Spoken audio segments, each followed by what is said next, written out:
นี้และก็ทางสถานีวิทยุแห่งนี้อาตมาภาพด้วยเจ้าวัดหนองตองแห่งดงจังหวัดเชียงใหม่ต้องขออนุโมทนาขอบใจต่อญาติต่อโยมทุกท่านทุกคนที่ติดตามฟังรายการนี้ตลอดจนเจ้าหน้าที่ทุกท่านทุกคนได้อำนวยความสะดวกเป็นอย่างดีมากขออนุโมทนาและขอผลบุญอันเกิดจากการเผยแผ่ธรรมะจงเป็นพระปัจจัยค้ำจูอุณหนุนญาติโยมท่านผู้ฟังและเจ้าหน้าที่ทุกคนอยู่เย็นเป็นสุขเนอคิดอันใดสมปรารถนาจุยังจุประการเอาละต่อไปไหว้พระแล้วก็สวดพุทธมนต์เพื่อเป็นมังคละเป็นมงคลต่อชีวิตต่อไปอะระหังสัมมาสัมพุทโธภควาพระผู้มีพระภาคเจ้าเป็นพระอรหันต์ดับเพลิงกิเลสเพลิงทุกข์สิ้นเชิงตรัสรู้ชอบได้โดยพระองค์เองพุทธังภควันตังอภิวาเทมิข้าพเจ้าอภิวาทพระผู้มีพระภาคเจ้าผู้รู้ผู้ตื่นผู้เบิกบานกราบพระพุทธสวากขาโตภควตาธัมโมพระธรรมเป็นธรรมที่พระผู้มีพระภาคเจ้าตรัสไว้ดีแล้วธัมมังนัมสสามิข้าพเจ้านมัสการพระธรรมกราบพระธรรมสุปฏิปันโนภควโตสาวกสังโฆพระสงฆ์สาวกของพระผู้มีพระภาคเจ้าปฏิบัติดีแล้วสังฆังนามามิข้าพเจ้านอบน้อมพระสงฆ์กราบพระสงฆ์นะโมตัสสะภะคะวะโตขอนอบน้อมแด่พระผู้มีพระภาคเจ้าพระองค์นั้นอะระหะโตซึ่งเป็นผู้ไกลจากกิเลสสัมมาสัมพุทธัสสะตรัสรู้ชอบได้โดยพระองค์เองนะโมตัสสะภะคะวะโตขอนอบน้อมแด่พระผู้มีพระภาคเจ้าพระองค์นั้นอะระหะโตซึ่งเป็นผู้ไกลจากกิเลสสัมมาสัมพุทธัสสะตรัสรู้ชอบได้โดยพระองค์เองนะโมตัสสะภะคะวะโตขอนอบน้อมแด่พระผู้มีพระภาคเจ้าพระองค์นั้นอะระหะโตซึ่งเป็นผู้ไกลจากกิเลสสัมมาสัมพุทธัสสะตรัสรู้ชอบได้โดยพระองค์เองพุทธังสรณังคัจฉามิธัมมังสรณังคัจฉามิสังฆังสรณังคัจฉามิตุติยัมปิพุทธังสรณังคัจฉามิตุติยัมปิธัมมังสรณังคัจฉามิตุติยัมปิสังฆังสรณังคัจฉามิตติยัมปิพุทธังสรณังคัจฉามิตติยัมปิธัมมังสรณังคัจฉามิตติยัมปิสังฆังสรณังคัจฉามิอิติปิโสภะคะวะอะระหังสัมมาสัมพุทโธวิชชาจรณะสัมปันโนสุขโตโลกวิทู อนุตตโรปุริสธรรมสารถิสัทธาเทวมนุษย์สานังพุทโธภควาติยันตุนิมิตตังอวมังคลัญจาโยจามนาโปสกุณาสาสัทโธปาปะคะโหตุสุปินังอกันตังพุทธานุภาเวนะวินาสเมนตุสวากขาโตภควตาธัมโม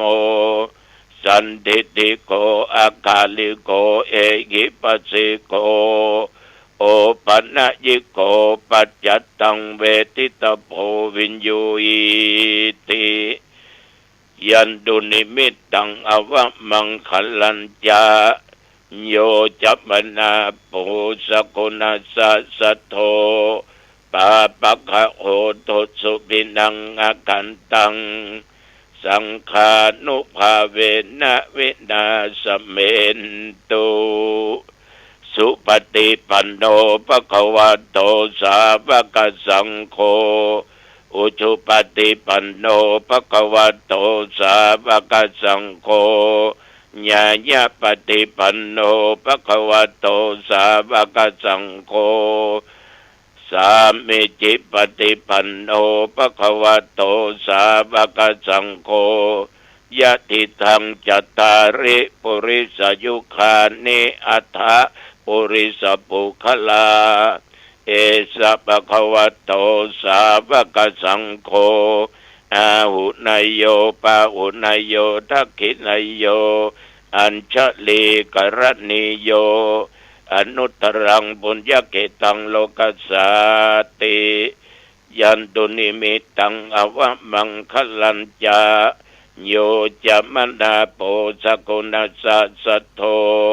ปาปะคะโหตุสุปินังอากันตังสังฆานุภาเวนะวินาสเมนตุวิปัสสิสานามัตโตจักขุมันตัสสะสิริมัตโตสิกขิสปินามัตโตสักกายพุทธานุกัมปิโนเวสปุสสะนามัตโตนะหาตกัสสะตปัสสิโนนะมัตโตกักขุสันทัสสะมาราเสนะปมัตถิโนโกนาคัมนัสสะนะมัตโตมาราเสนะปมัตถิโนโกนาคัมนัสสะนะมัตโตพระมนัสสะวุสีมัตโตกัสสะปัสสะนะมัตโตวิปมุตตัสสะสัพพทิอังคีรัสสะนะมัตโตสักอัญญปุตตัสสะสิริมัตโตโยอิมังธรรมเทเสสิสัพพทุกขาปันโนทนังเยจาปินิพุทธาโลเกยะถาพุทธังวิปัสสิสุงเตชะนาอภิสุนามะอันตาวิตัสสารธาอิตังเทวมนุสสานังยังนมัสสันติโคตมังวิชาจรณะสัมปันนังมะอันตังวิตัสสารทังวิชาจรณะสัมปันนังพุทธังวันทามะโคตมันติ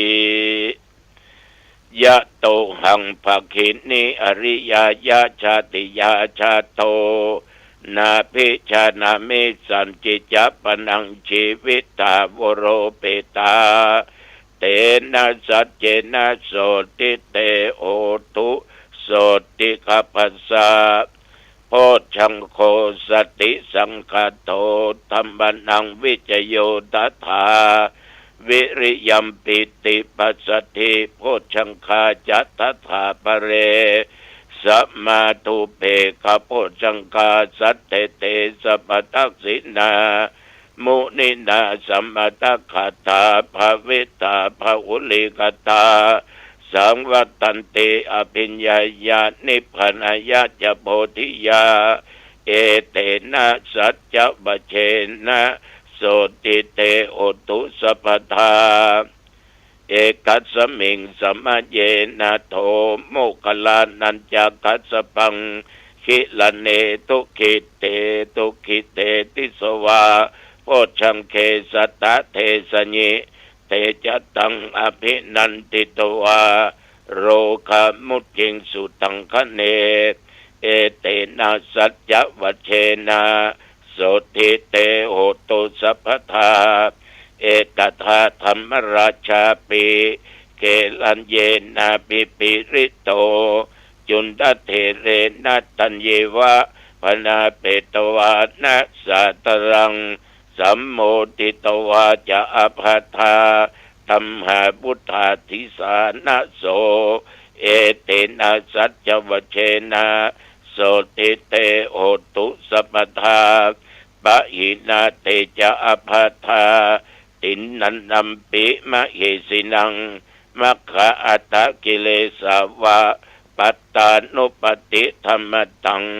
เอเตนะสัจจวัชเชนะโสติเตโหตุสัพพทาสักกตัวพุทธรัตนังโอสัตถังอุตมังวรังยิตังเทวมนุสสนังพุทธเตเชนะโสทินานัสสันตุปัตตวาสเปตุขาบุปสเมนตุเตสักกตัวธรรมรัตนังโอสัตถังอุตมังวรังปะลิลาหูปัสมานังธรรมเตเชนะโสทินา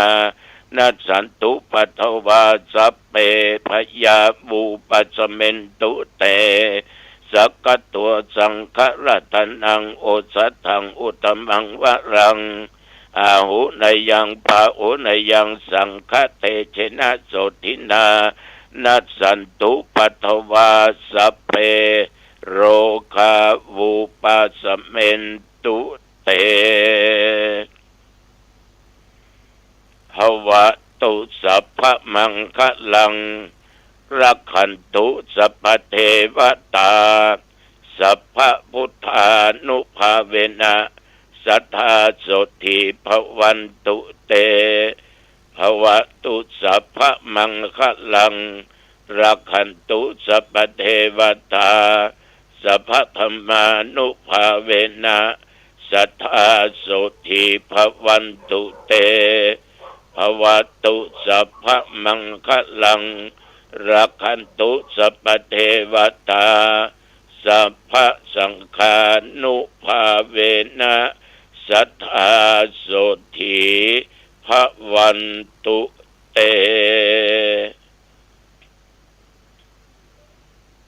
โดยพุทธานุภาพธรรมานุภาพสังฆานุภาพบทสาธยายมนต์อันศักดิ์สิทธิ์โดยจิตอันตั้งมั่นอาตมภาพตุเจ้าวัดหนองตองขออำนวยอวยพรเพื่อแก่บรรดาญาติโยมท่านทั้งหลายทุกสารทิศที่เป็นมิตรในทางธรรมได้ฟังพระธรรมก็ดีสวดมนต์ก็ดีขอทุกท่านทุกคนตึงยิงใจใหญ่น้อยหนุ่มเท่าอยู่สุขกายสบายใจปราศจากโรคาภัยต้อนรับญาติโยมท่านอย่าได้มาสาธุชนทุกท่านตอนนี้ขอให้นั่งกับพื้นแล้วก่อนเนอะสบายใจ